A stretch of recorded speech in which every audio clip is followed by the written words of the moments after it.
Number 2, the Honourable David Cunliffe. Thank you, Mr Speaker. To the Prime Minister, does he agree with the statement by John Key in October 2008? Order. Question number 2. Question number 2. That is question number 2. Sorry, Mr Speaker. Order. Thank you, Mr Speaker. Does he stand by all his statements? Right, Honourable Prime Minister. Yes, and especially ones made by John Key in 2008.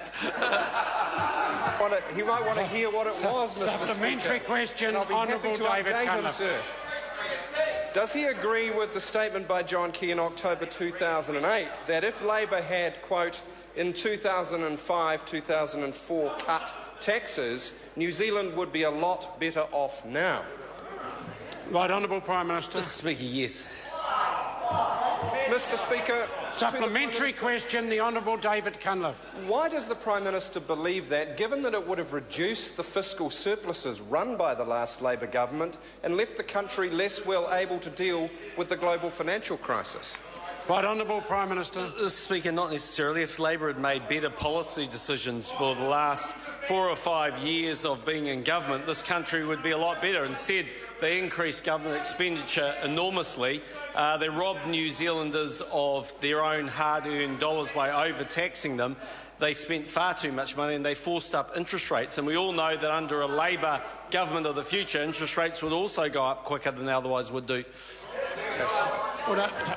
Supplementary question, Honourable David Cunliffe. Speaking of tax cuts, sir, does the Prime Minister stand by his statement that his so-called tax switch of 2010 that overwhelmingly benefited high-income earners was fiscally neutral, or does he agree with Treasury advice that it created a fiscal hole of more than $1 billion over 4 years? The Right Honourable Prime Minister. No, I accept that it was both fiscally neutral and distributionally neutral.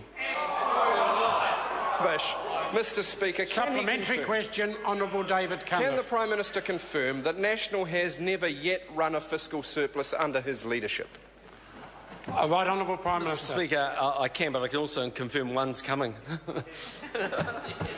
Supplementary question, Honourable David Mr Cunliffe. Speaker, why does the Prime Minister say that the fiscal surplus for 2014 will be, quote, wafer thin, and does that reflect lower than forecast tax revenues from an unbalanced economy?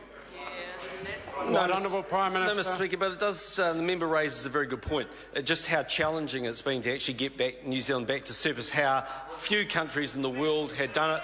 How it would never have happened under a Labor-led government that just wants to spend money.